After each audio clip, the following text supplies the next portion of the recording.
Good evening, everybody. Welcome to another edition of Reasonable Doubt, brought to you by the Harris County Criminal Lawyers Association. I'm your host, Jimmy Ardwan. Alongside me tonight, as always, my co-host, Julio Vela. Julio, NFL starts tonight. You got your fantasy team set for the weekend? My fantasy is set, ready to go, and I'm ready to take the championship again. Oh, did you win last year? In my mind and spirit, we did. See, I'm convinced I'm going to lose. That's the way it's going to go. What's fantasy football? Well, you know Draft what? a bunch of players and hope you win money, Todd. It's legalized gambling. Todd DuPont introducing himself on the show, joining us this week. Todd, have you never played fantasy football? I have never. Really? For real. Are you interested in becoming a degenerate gambler like Julio and I? Okay. I'm good. That's your first step. It will lead you into another realm of gambling if you start. The lady to my right. I've never played fantasy football. We pulled you either. out of the booth yet again. I missed you guys. I know. I like being over here. Glad I convinced you to come out of the booth again tonight. Thank you. Victoria Thank you. Erfesoglou. Yes, sir. And congrats. The newly married who, Yes. yeah, I'm still going to harp on you for that. We're going to have a party. We haven't Pop-up organized wedding it yet. It's going to be nonsense. a behind-the-scene party. What is that all about? Behind the scene party? You have a pop-up party and tell us to the last minute? Yeah, I keep Or are you actually going to surprises. send us an invitation? Yes, I'm going to send you an invitation this time. Keep you on your toes. Flash mob. Congratulations. Thank you. Yeah. Thank you. Thank you. Yeah, we're gonna talk about other things tonight besides Victoria's wedding and Julio and I's football gambling problem.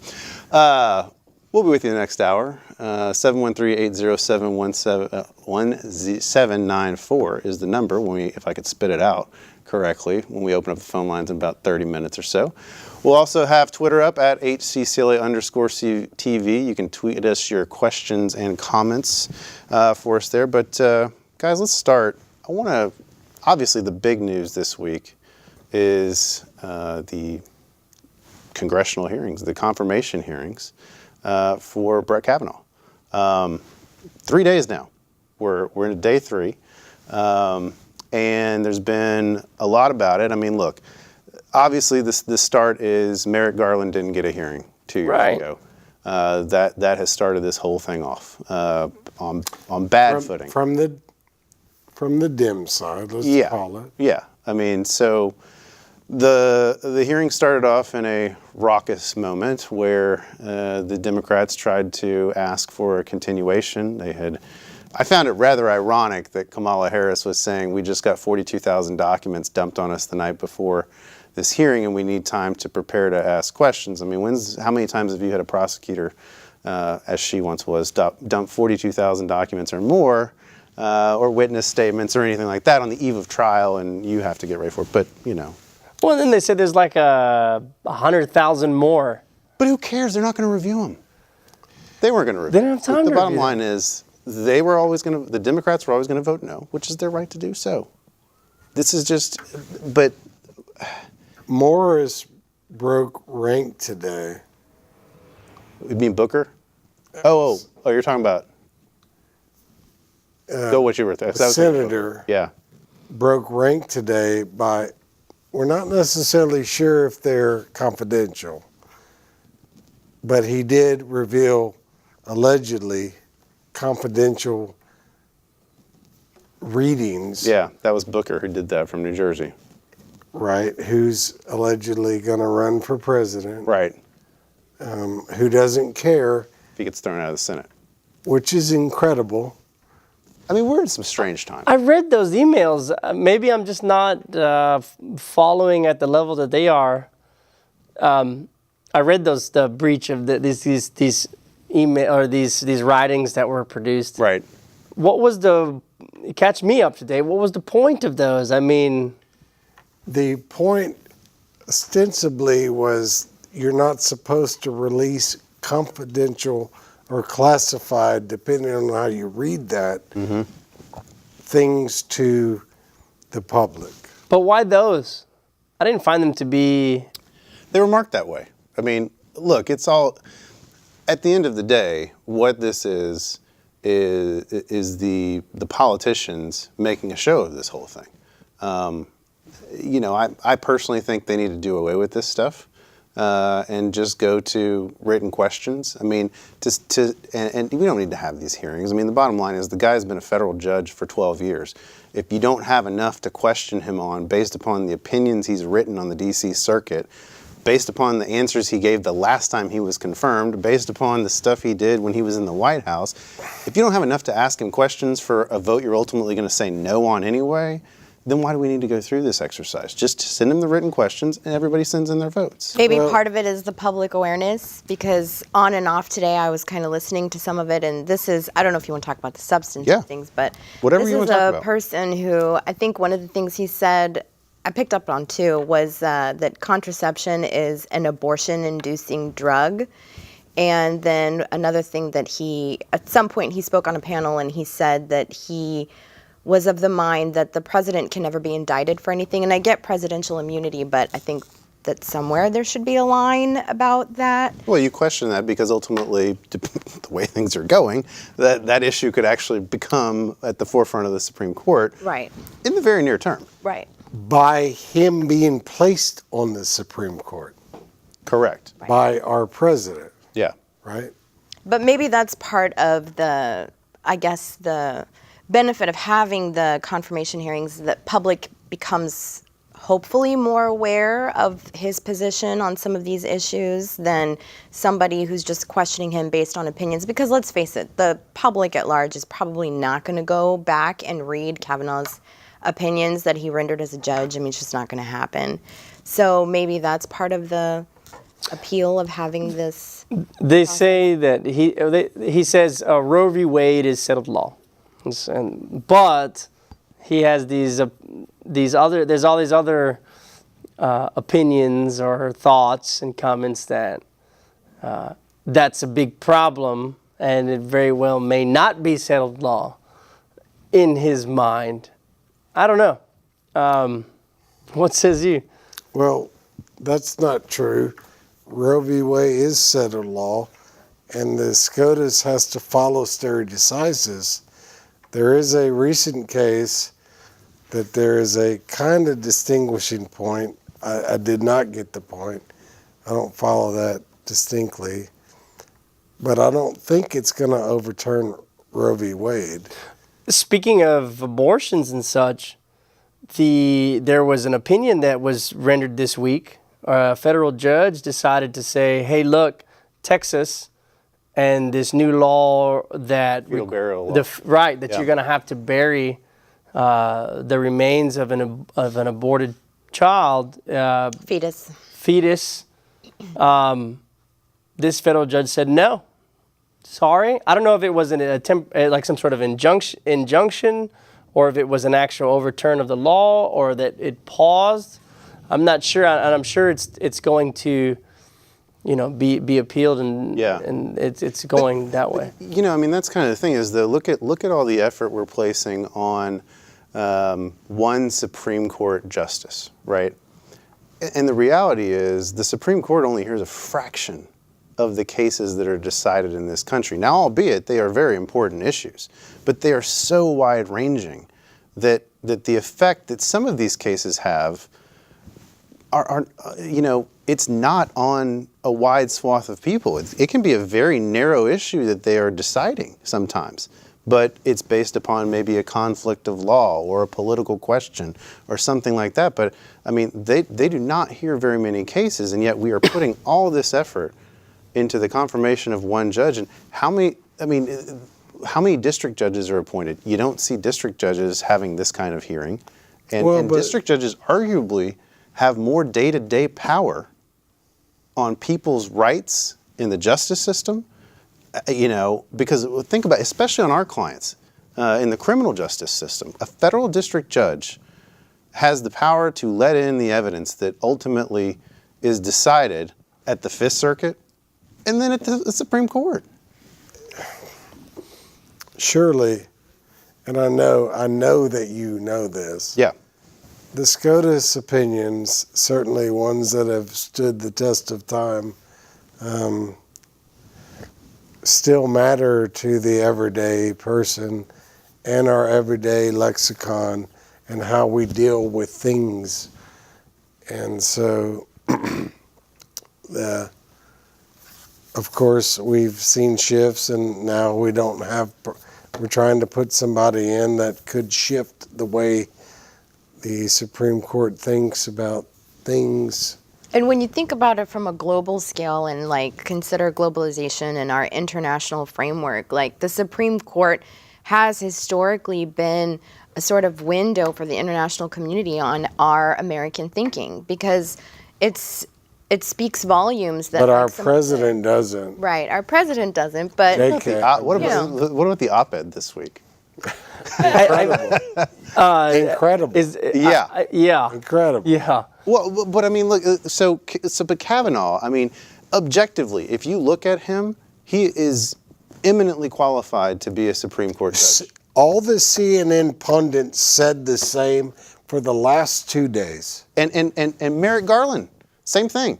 I mean, those two guys, frankly, in any other world, both of those guys probably would have been confirmed. In any other world, they would be partisan politics. correct.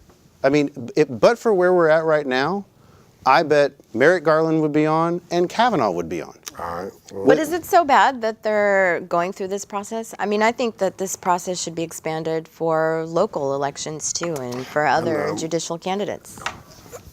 This is what this show's for. but let's go specifically. How do we ever get if it's a Democrat president? I mean, look, the midterms are going to show some things. I agree. However, we still have vacancies. Yeah, that have yet to be filled. Right. And are nowhere close to being filled. I mean, I don't even know if we have nominees for them. I mean, you look at the statistics, all the open benches that there's not even nominees for, much less a confirmation hearing to coming forward. There was something that the SEC has lost a number of employees, a number of appointed positions that have not been filled. The Securities and Exchange Commission. We're which is being kind of ugly to important. each other. Yeah, Is this a safe space? I know there's cameras everywhere, but it's a safe space until somebody calls well, in. that's true. But I think that in a lot of ways, some of the political turmoil and the things that we're witnessing now in this country and globally between the left and the right maybe are a catalyst. Like when you think of what a democracy should be and how we want to live as a society, like maybe times like this are necessary for the next advancement. And so maybe that's me being optimistic, but I feel like maybe this is a good thing in a way that Or the we're so collapse of society. Well, all antagonistic. right. So there are folks that like Trump, or Trump lovers, or Trump haters. I think our country, weirdly, has become one or the other camp, which there's a has third no bucket, too. really notion of the notions of Republican ideas or Democratic ideas. Are you thinking about Many of which can be mixed and probably enjoy the same ideas. Are you talking about libertarians? No, I mean I think there's the Trumpians that are with Trump no matter what, right? And then of course you have the other side. But then I think you have this third bucket of people who they're like, I can't stand him personally. He is morally bankrupt. He is he's so polarizing. His politics are problems, but they also like the way he's shaken up the government and shaken up the establishment and shaken up the way things are done. To some degree, I mean, I think it has not only made Republicans nervous that they won't even speak out. I mean, look at this op-ed piece. You've got people who are coming out anonymously and saying we're working behind the scenes. But I'd like to think the op-ed comes from a person being honest anonymously, but we don't know that to be true by the virtue of anonymity. But at the same time, I think that's what Trump has done to some on the right, is that he has made them not want to be associated with him? well, no, known to vocally be against him. Oh. Okay? Right. The KKK and the far, right Christians are aligned with Donald Trump. Can you imagine this idea? I think Donald Trump has. Bizarre. That's the truth. I think he's actually caused the Republican Party to unite. Well, that's interesting because I read somewhere, I'm not a Republican, but I read somewhere that something like 20% of Republicans have kind of pushed away or walked away from him. I mean, this is, whatever you want to say about politics, this is a man who said that he likes to grab women by their private parts and then denied that he said it even though it's on video. Why are you bringing up old stuff? Well, That's it's an like 2 old years thing, ago. but it's like a He's big still thing. in, man. Well, yeah. He's still He's in. still in. Yeah. He's still in. But this is where we are. This is the integrity of I like know, the that's like president's 2 office. years ago. But see, the problem is that I'm not kidding. I find the same problem with this man. Yeah. Yeah. But no, they've already forgiven him for that. That's true. But the problem is the Democrats, instead of moving to a more moderate, commonsensical approach, they've gone the opposite extreme, and now you've got all these openly socialists in their party. And, I think a lot of the Republicans who said, I'm going to go vote Democrat, they're like, wait a second, I'm going to have to rethink that. I mean, socialism isn't exactly what we stand for in this country. And so I think the Democrats have a problem in that here they have this opportunity and they're moving so far left that I think some people are like, man, I can't go there with you. I just can't. I want to because I hate him. I hate the Oompa Loompa, the orange man in the White House.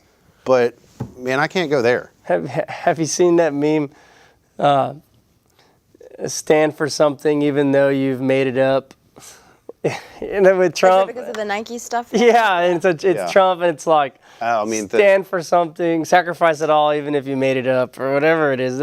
I think it's interesting because hilarious. as far left as we think we can get in this country, like when you look at places like Europe, they say, well, we're way far more left. Like our political spectrum runs way far more to the left and probably to the right than we do in America. But we get scared, I guess, by the polarizing views that we might have when I don't think they're polarizing enough. Well, it's interesting. I mean, you come from a Greek background. I mean, that country has seen a lot of turmoil.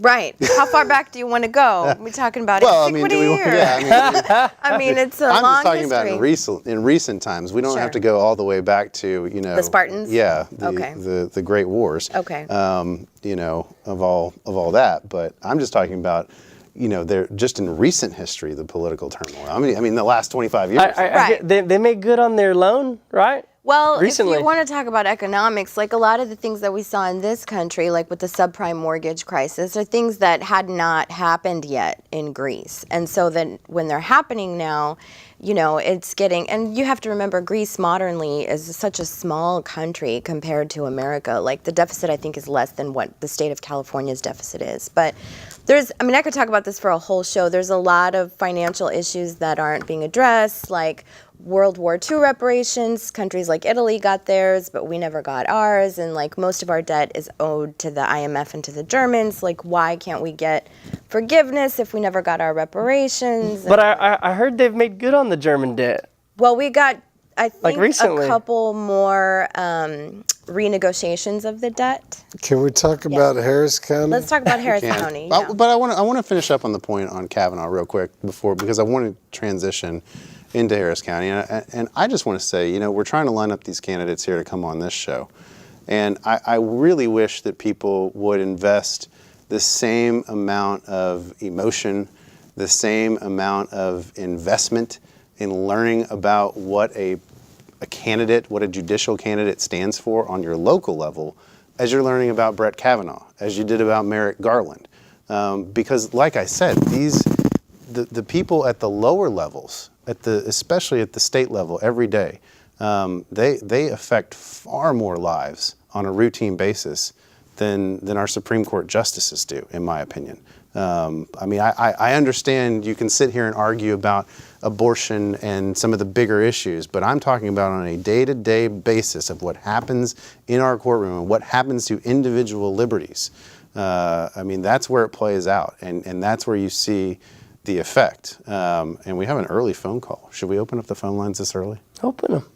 It's your call. Let's take a call. Hello, thanks for calling Reasonable Doubt. All right, so I agree Uh-oh. that we need Here we to go. have a little bit more involvement and pay attention to elections that more directly affect people's lives, like nominations for district court judges, local elections, and things like that.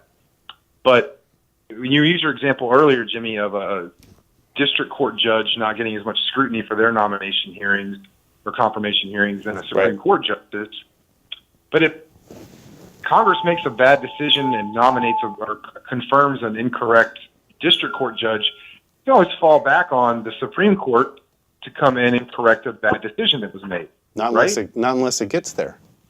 Right. It gets appealed up. Yeah, but it's got to go The through court judge makes a bad decision, it gets appealed up to the Supreme Court. So, but there's no Not appeal past directly. the United States Supreme Court.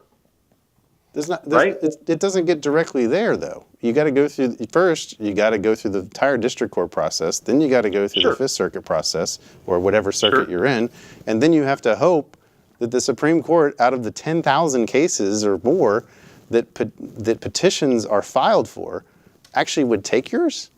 And I mean, it's like less than 1% of the cases that their petitions go up. Less than 1%. Yeah. But there's no appeal beyond that. So if Right. the Supreme Court exists to be able to look down and pick out those 1% of cases where they feel like there was error that was made that needs to be reviewed. But they're only going to look at it if it's a wider scope. I mean, if you got nailed for 100 years on bank robbery on some of these Hobbs Act cases that the prosecutors are, and you've got a bunch of errors, and the Fifth Circuit says, well, but it's harmless error, and the Supreme Court's not going to take your case. I can tell you because I've had my petition denied. Not in the Well, same facts, but it's over. Yeah. If they don't Yeah. take cert, it's over, boss. Yeah, it's done. Right.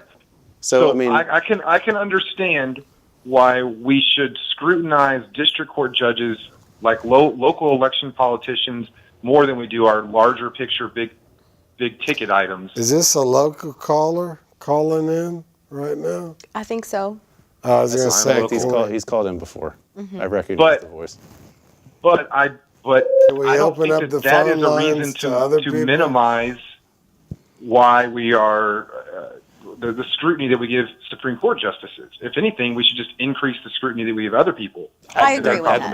That's Yeah. my point. Yeah, that's that's my a good point. I mean, I would hope that should we get some of these candidates on the next few weeks leading up to the election, that people will tune in because it gives you some insight. We've had some candidates on before. Look at what happened this week with Judge Hoyt, a federal district judge here in Houston, who found that the Houston Police Department destroyed evidence. I mean, Again. that's a huge ruling. Why was it in front of Hoyt? And because it directly affected the bail. right. Yeah, there was a lawsuit that was brought about the detention. So there was a lawsuit brought after the bail lawsuit. This is a separate lawsuit. Okay. It's basically saying that the 48-hour rule has been violated. Okay. Can you explain for everybody what you're talking about with the 48-hour rule? Yeah, so if you're arrested, you have to see a magistrate judge within 48 hours. This is in state court, okay, on the state level. And so this current lawsuit that was in front of Judge Hoyt was that Harris County was violating this rule as to this plaintiff. And I can't remember whether if it was one plaintiff or multiple plaintiffs. But essentially, that was what the lawsuit was about. The damages incurred by Harris County violating this 48-hour rule to be brought before a magistrate. And in the course of that, he found that City of Houston officials intentionally destroyed evidence, that they wiped crucial data from their computer drives of top police commanders, potentially relevant to the lawsuit about this detention. And that he ruled that if the case goes to trial, the City of Houston is going to get an adverse instruction against it, that the city destroyed evidence in this case. So what are the sanctions for something like that? Because Well, that is the sanction. You get an that adverse you have an instruction. adverse instruction of what? That the city destroyed evidence that could have been favorable to the plaintiff. Okay, so Yeah. that instruction would go to the jury, and they would be able to deliberate. He would whether- pour the case out. Correct. It wouldn't Okay. go to a jury. Oh, it wouldn't go to a jury. Well, probably not, but at some point, the city of Houston is probably going to figure out a way to settle this thing too. It's terrible. Yeah. It's absolutely terrible. And the idea that city employees and by somebody who's probably elected there or appointed at the highest levels under their direction in our city would go and destroy evidence to such a degree. It's an intentional destruction. It's called a spoliation instruction. I was just going to say, haven't you, I mean, I'm not that surprised. Haven't you tried to get a spoliation instruction before? I recently tried to get a spoliation instruction in Harris Did you get County. it? I bet no, not. I did not get it. Yeah. It's different from criminal than civil. I'd imagine Why? it is. But why? What's the difference? There's no reason why the law tries to parse it, but it's not fair by the ruling because Texas doesn't think. I'm talking about the Texas courts, not the federal courts. The Texas courts think in a criminal case, the law says it has to be done by bad faith. The intent has to be there. Correct. To destroy it or lose it. In civil cases, things get destroyed. You can get a spoliation instruction if it's destroyed with a presumption of you could think this. But the Texas criminal law says you have to overcome this hurdle that it was done in bad faith. That's very rare. And how could you even do that? Let's say you ask for a video recording. I mean, it depends on a lot of factors. Right. Some could. Like what judge you're in front of. Right. I mean, Sure. that's why. Well, I guess That's the main that's thing. the answer. Right. But like thinking as one of our viewers, if you're on the outside, like you have all the records, right? And I'm asking for this record from you because you told me that it exists. Like pretend you're a police officer and you wrote in an offense report that I uploaded the video recording from this traffic stop. But then we don't have it. It's gone. So how can I prove, or how can I even begin to show that you acted on bad faith and it just didn't get erased? Well, here's the other problem with that. If it just got erased, if I challenge you as a prosecutor that you've operated in bad faith, I'm operating in bad faith by suggesting that you've operated in bad faith. That could come back on me. Let's be fair about this. Okay. You never want to cast some type of Bad faith situation. argument. You don't want to make an accusation against somebody without proof to back it up. I mean, at the end of the day, especially in my opinion, right, so as a professional, you should not accuse another professional of misconduct just on a whim. I know I wouldn't. But don't Yeah. they have a duty? I'm playing devil's advocate here, and for our viewers, don't they have a duty, and when I say they, the government, to preserve some things Yes. as evidence? Surely. But how do you know it's the prosecutor's fault? Well, That's I'm the talking point. about law enforcement. If law enforcement is Go engaged- the whole Brady scope. Okay. The you're talking about the post office, like the whole I agree. scope of law enforcement, right? Right. But at some point, You would have to find an email. You would have to find have to something, have right? And bad good luck faith. finding that. I mean, I've not ever seen or a progressive criminal judge, a progressive judge that leans potentially to the Constitution. Well, and I think you have to also have Has a judge. anyone at this table gotten a spoliation instruction successfully? In 20 years, no. No. I've seen some good lawyers. I've never seen one. I've tried. That's gotten. Never successful. No, I mean it hasn't happened. But I mean, I think you're going to have to get a judge who has a much more broad view, as you're suggesting, Todd, of what prosecutorial misconduct means. And I think the first thought in your mind is that it's the actual prosecutor who's the bad apple. But I mean, again, it goes to your point that the prosecutorial team is so much more than just the lawyers that show up in court. It's the Houston Police Department. It's the Harris County Sheriff's Department. It's all the constable's office. On the federal side, it's the FBI. It's the DEA. It's the post office. That's why OIG. they make at least on the state side, they make a bad faith. Right. That's the bright line rule. Yeah. Yeah. And just on this, I want to. It says in the notes here that it was a 2016. The 48-hour lawsuit was a 2016 class action lawsuit. That's probably around the same time the bail reform lawsuit was filed.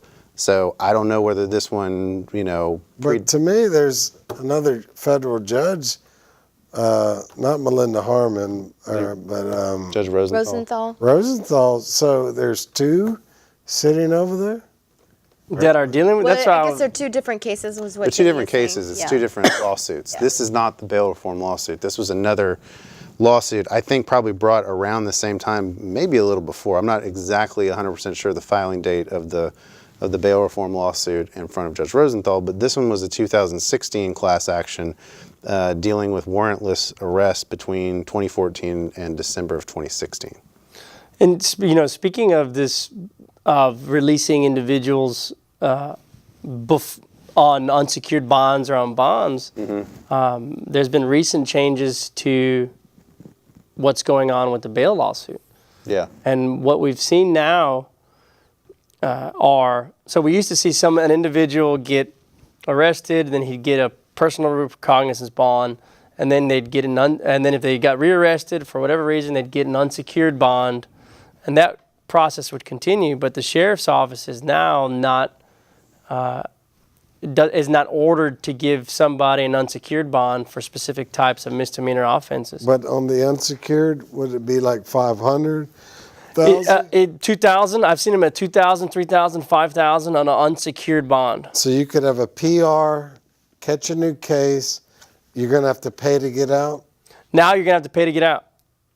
And so that kind of revolving door has stopped, and so now we're seeing Kind of going back. So now Step we're seeing the backwards. jails getting super packed again. Which means we have people sitting in Louisiana. Yeah. Right. I know there may be a segue here.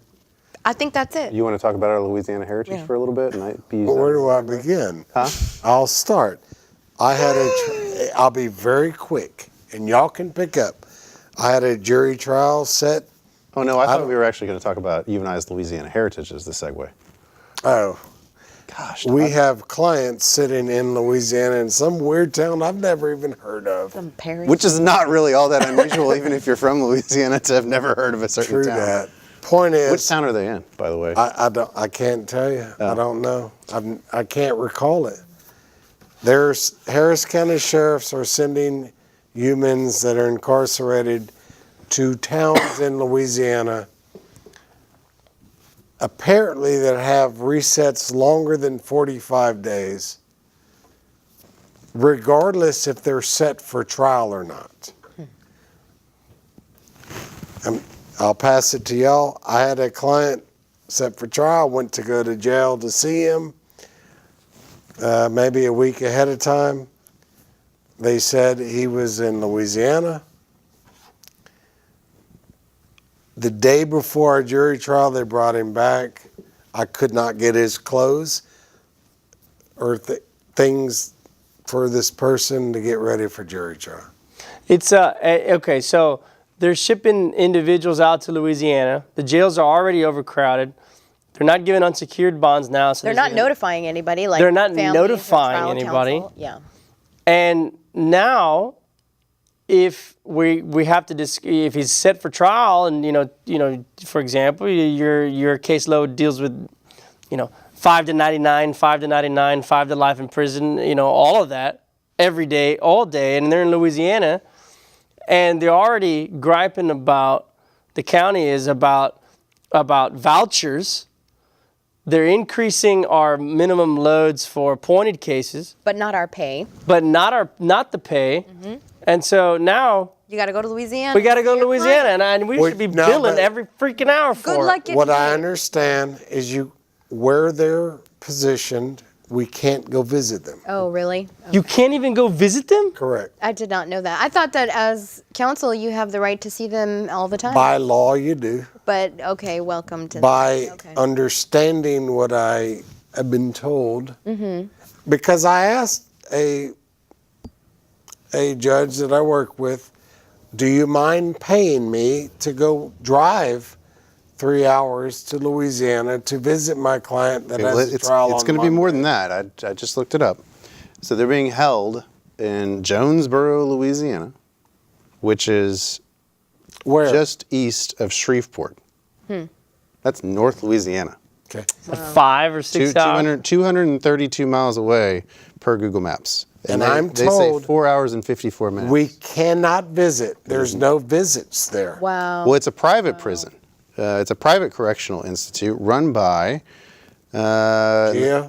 no, LaSalle Southwest Corrections. It's a Louisiana-based private prison firm. That sounds like another lawsuit now. Like, how many lawsuits does this county want to deal with? Doesn't that sound like another lawsuit? Which is incredible because what they're doing, at least in several of my clients, is if you get an over 45-day reset, which they do for trial cases because we're backed up because of trials, they send these people off to Louisiana. And you cannot visit your client for trial prep. I don't have any words. But That's absurd. It's absurd. It's absolutely insane. Not only like a that, bunch but of you wouldn't get lawyers. paid for it either. Yeah. I mean, But you can't drive there and visit your client either. And you probably couldn't drive there and drive back in the same day because it's, No. according to this, it's 5 almost 5 hours? hours. No. that's no bathroom breaks. You're going to have to pull the astronaut with the pamper. Todd, I think you should go and like make a big stink about it, and then maybe we can like write a petition and. I will. If we can Okay. stop in Lake Charles on the way. Yeah, we'll make a road trip out of it, but I'll we'll do it document legitimate. everything. We'll have I'll do it witnesses. legitimate. Yeah. Okay. And then we can sue the county again for violating Sixth Amendment. I think right to counsel. Yeah, I mean, this is not an easy drive to get there. Well, guys. and You I didn't will. want to go there. I'll say this. This is not for one of my female clients that had to go do this. Saw a female hang herself. She and kill herself there. The conditions were deplorable. The drive over was incredibly terrible. Like, these aren't things that people really think about because you're accused of a crime, even though you're presumed innocent, right? But some of my clients that have had to go to Louisiana have said they'll never, whether or not they're guilty of the crime they're charged with, they're scared straight on this Louisiana deal, which is incredible. Maybe there is a lawsuit here. I think don't know. it I don't. is. 20 years, I've not sued any federal agency or anything. Well, Maybe I should go look at this. I think you should, and it makes me wonder about medical treatment because I had a client with mental health issues, and I did not know he had been moved to Louisiana until he ended up taking a deal. But his family had told me that they had gone to try to visit him, and they were told he was gone in Louisiana somewhere, and it wasn't until after the fact that I found out.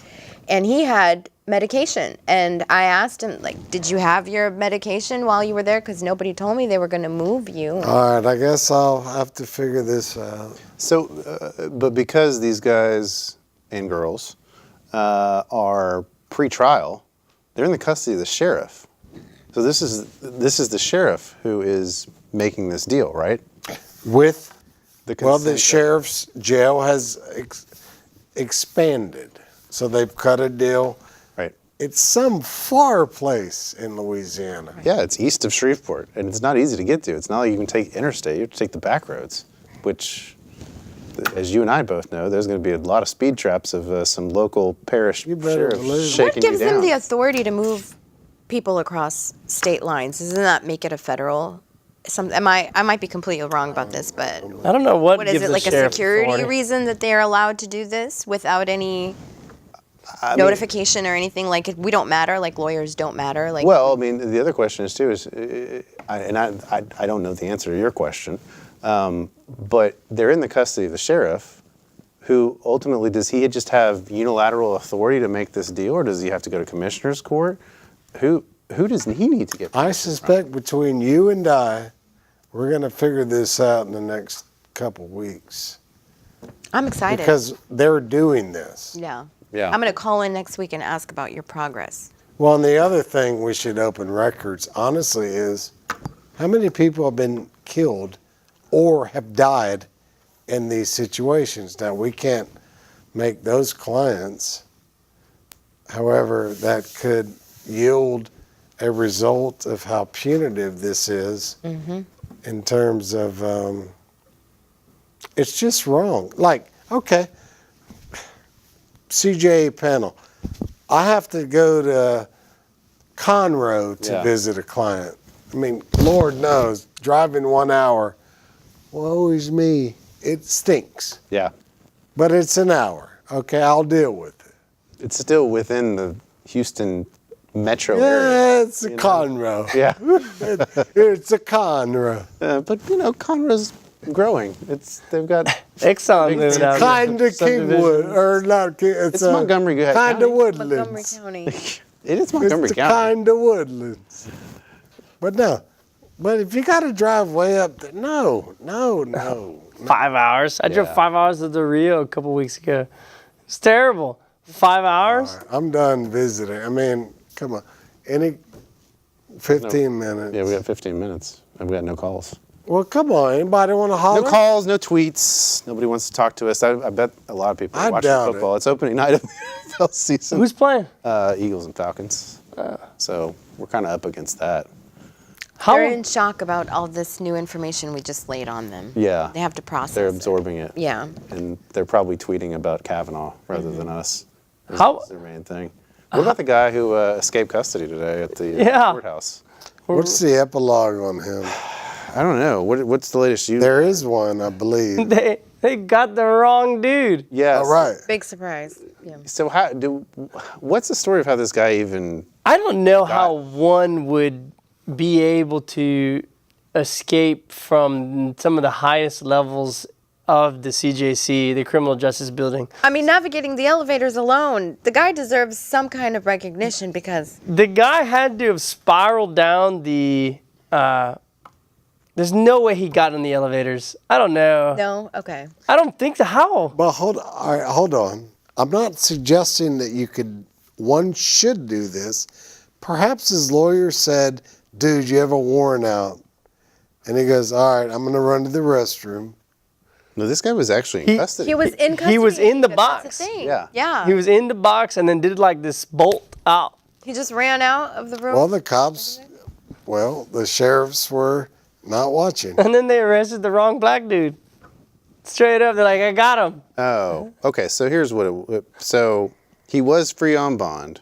Oh. He appeared in front of Judge Lowell and was ordered to take a drug test.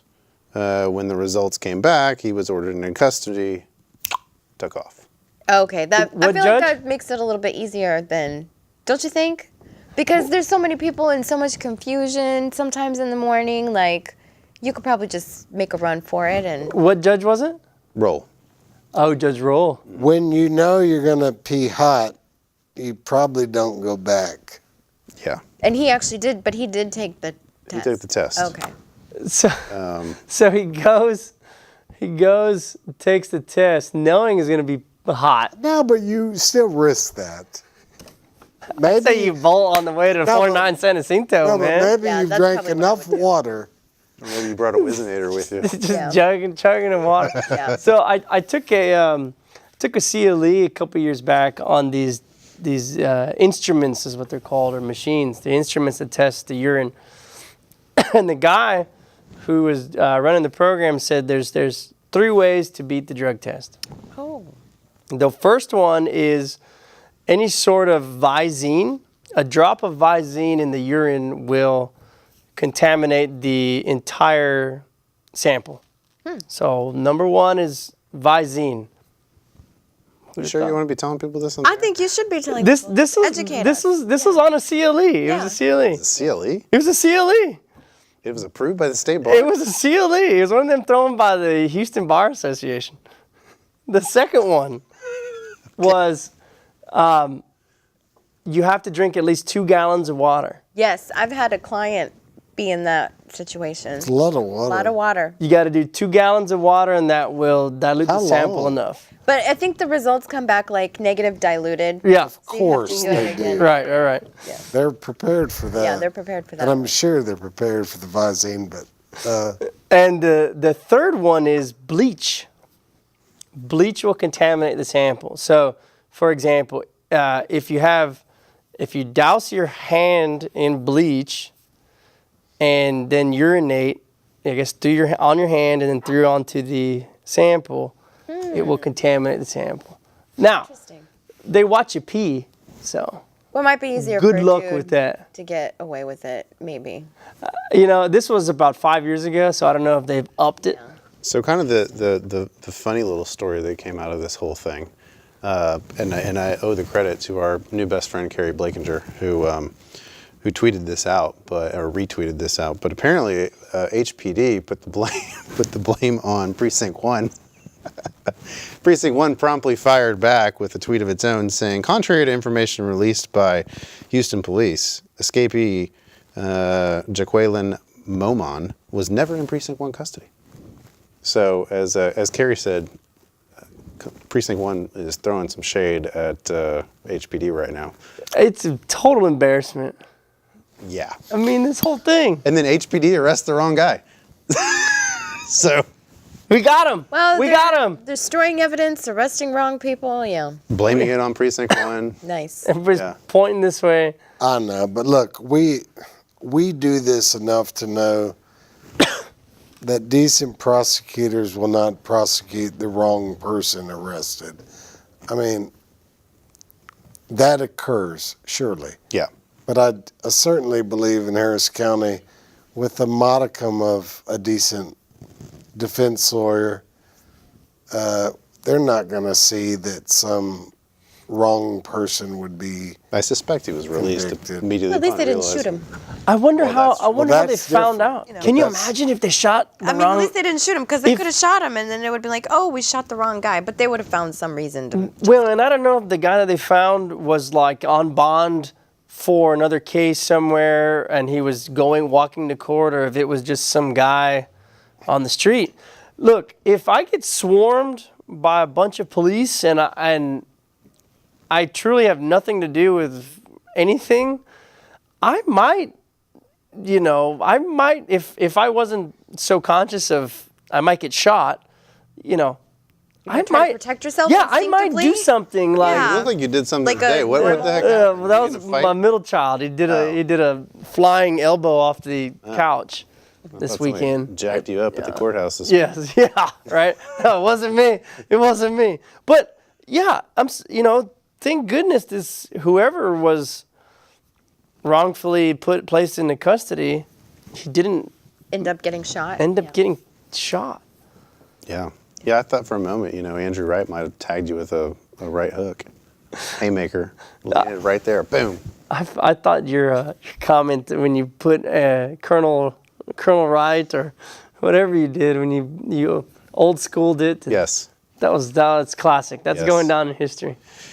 Yeah, it's going somewhere. What do you guys make of this Nike protest? It's an interesting one. Freedom of It is- speech. Yeah. Well, here's my succinct idea. Absolutely, the First Amendment is there for a reason. Mm-hmm. Period. I don't really have any issue with a human being exercising that right anywhere, but if you do it at your job, Run the risk. understand that there could be consequences by you doing it at your job. Mm-hmm. And that's what Colin Kaepernick did. Yeah. He did it at his job. There's no question we want humans to exercise First Amendment privileges.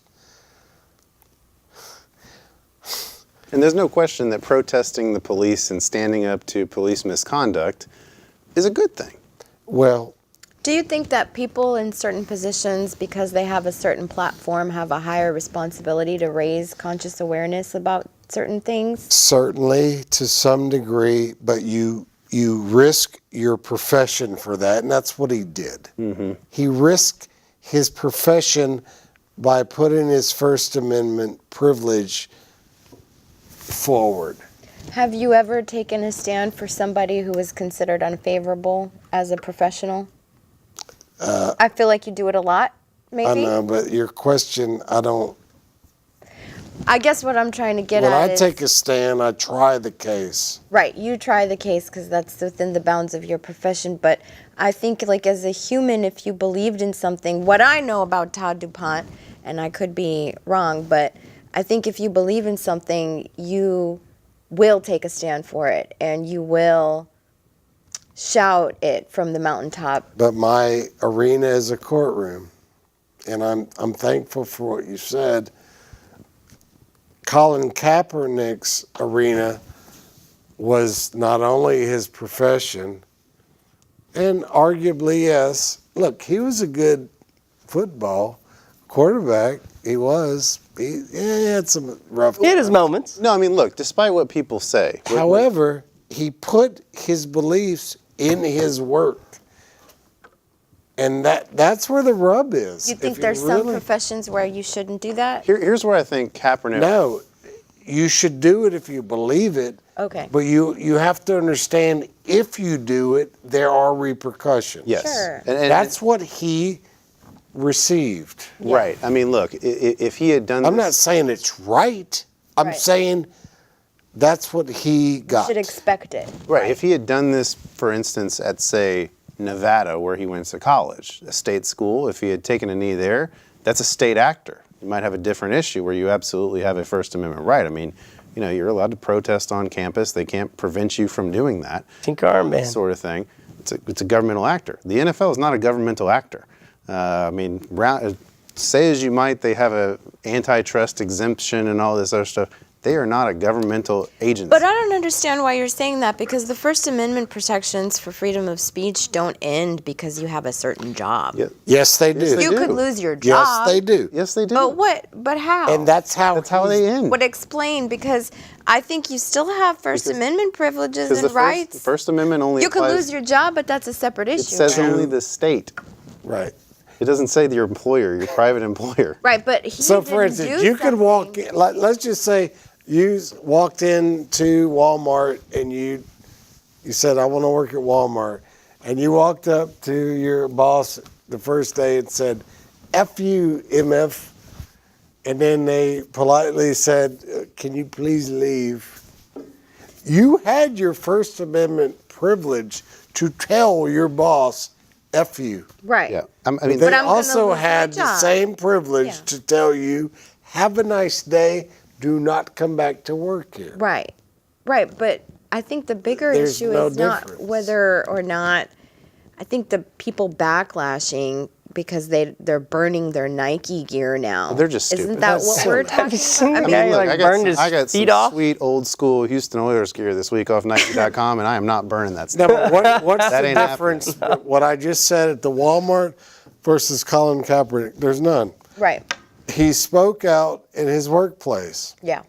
and spoke loudly by kneeling, which many of us admire. Right. I do too. Right. I admire the strength of a man to do that in the face of his career, which is incredible. I mean, Right. think about, let's look at Nike. What if all their employees had protested, name whatever? I mean, look, if that, they could all have been fired right there. Now, Nike could choose not to fire them because they say, all right, we believe in your right to protest and we're not going to do that. And but I mean, a private corporation absolutely would have the right to Which is why to we fire should somebody. support people like him, because then maybe more people like him would take a stand Yeah, but and see, not here's- fear That's the repercussions. question. Here's the problem where I think Kaepernick got off, because there's no, I mean, where he went, I don't think his biggest problem was the anthem deal, okay? That was what drew the most focus. I think the problem was, and for all the people who say he was a terrible football player, he was not. Objectively, He was good. He was good. Yeah. He was good. He made San Francisco relevant again. Not only that, but I mean, you look at his stats and you compare them to like this guy who's going to be starting for the Bills this weekend, Nathan Peterman. It's not even close. Where I think Kaepernick started to make enemies was when he started wearing Fidel Castro shirts, when he started wearing Che Guevara shirts, and not really understanding what those meant. That he had Well, done. they're revolutionaries, so maybe he was putting himself like he's a revolutionary too in Okay. his own way. Yeah, Yeah. I mean, I get what you're saying, but but like, but so he what? really didn't understand the impact of what what road he was beginning to go down when he wore those shirts. Maybe he did. I don't think he did. Well, that could be a debate. He did. And so therefore you have to live with the consequence of that choice. And maybe so. Right. I've been to Cuba. I mean, thankfully, well before I've been. It's a wonderful island. I went recently too. I liked it. It's poverty, but I think in a few years it's going to be like a big hot spot. Did you get hit by the sonic waves?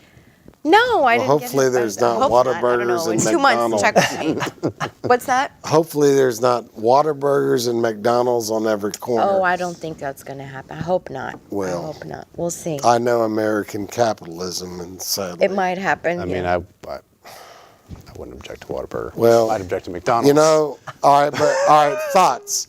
Yes, I don't want to put you on that spot. Put us in the No, spot. do We it. got a minute. Put us in the spot. I like, to some degree, Nike's commercial with Kaepernick. I like it too. I think I don't it's have a problem with progressive, it. and I don't think we've seen something. I mean, they're going to make a lot of money off of it because think I ain't about, worried about the money. I don't have a problem with it. I don't agree with what Kaepernick did because I think They're taking the knee or the Che Guevara shirts. all of it. I don't agree with using your private employer status to elevate whatever political cause you have. If you want to do that, that's fine, but do it away from your workplace. I don't think you should do it on the field. So that's where my problem is. I don't have a problem with him doing what he did, but I think it was selfish. It was selfish to his teammates. It was selfish to the rest of the players in the league to do that, in my opinion, because I think he put a lot of the other players in a really awkward spot. I think we should research like the counterculture in the 60s and a lot of the celebrities that were against like the Vietnam War and the platforms that they used to protest and maybe compare it with like what's going on now in Well, college. they did that That in would the be Olympics interesting. in the 60s. Yeah. But I don't have a problem with it. I mean, what I'm more interested to see, I want to see if this is the cause of the rise of Under Armour. From a business standpoint, I'm interested to see. Nike's fixing to skyrocket. Well, that's It's what I want to already see. Is Nike skyrocketing. going to skyrocket, or does Under Armour see a big tick? I think its low this year was $57, $53. It's like 80. Yeah, it's like 80 something now, Yeah. man. Look, who's Under Armour going to get? OJ? They've got Brady. Really? That's all the time we have for tonight. Man, that Kiddos. Flew by, huh? flew by. See, it's not that hard, Victoria. Yeah, I like it. Second time out here. I'm making a prediction. UT wins this weekend. All right. Good luck with that. We only got to get by Tulsa. Let's hope for the best. That's all the time we have for tonight, ladies and gentlemen. For my guest, Todd DuPont, and our producer out of the booth, assistant producer out of the booth. Is that your official title? Let's go with that. Okay. The booth wizard. I don't want to offend the official producer of the show, Okay. Victoria Erfesoglou. Good night, ladies and gentlemen. We will see you next week for another edition of A Reasonable Doubt.